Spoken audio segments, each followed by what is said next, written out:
Gautam production के प्रस्तुति। कथिले रूसल बैजू बाबा, कथिले कुशेश्वर हो। कथिले रूसल बैजू बाबा, कथिले कुशेश्वर हो। बाबा हो कथिले रूसल बम भोला, भेलह किया पाथर हो।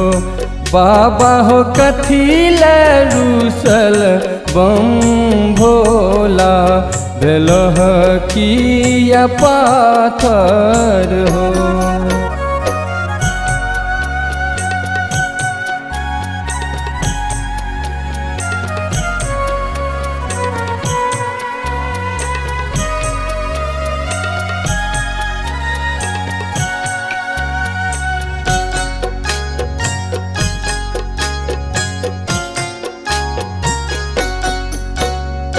जल ले रूसल बैजू बाबा, भांग ले कुशेश्वर हो।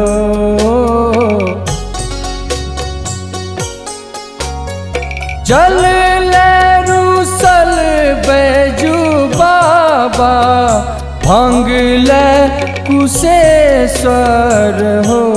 बाबा हो रूसल धतुराल भोला, भेलह किया पाथर हो। बाबा हो रूसल धतुराल भोला, भेलह किया पाथर हो।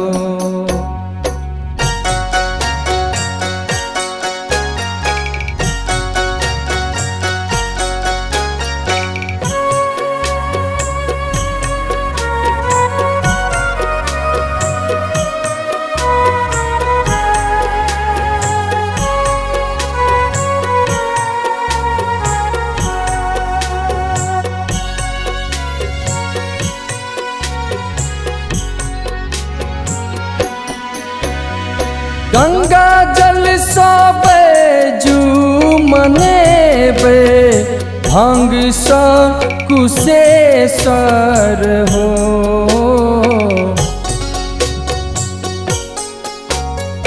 गंगा जल सो बैजू मनेबे, भांग सो कुशेश्वर हो।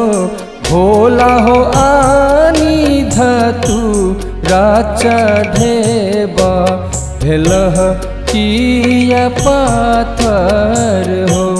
भोला हो आनी धतुरा चढ़ेबा, भेलह किया पाथर हो।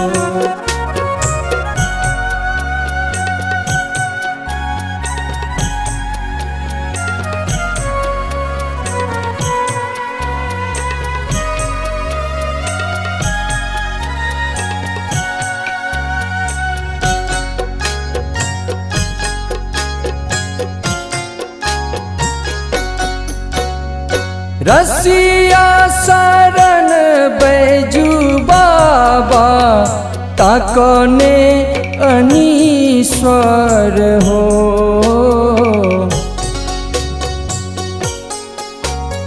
रसिया शरण बैजू बाबा, ताकने अनीश्वर हो।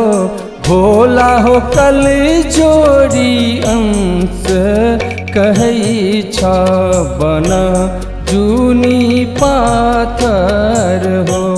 भोला हो कल जोड़ी अंश कहै छ, बन जूनी पाथर हो।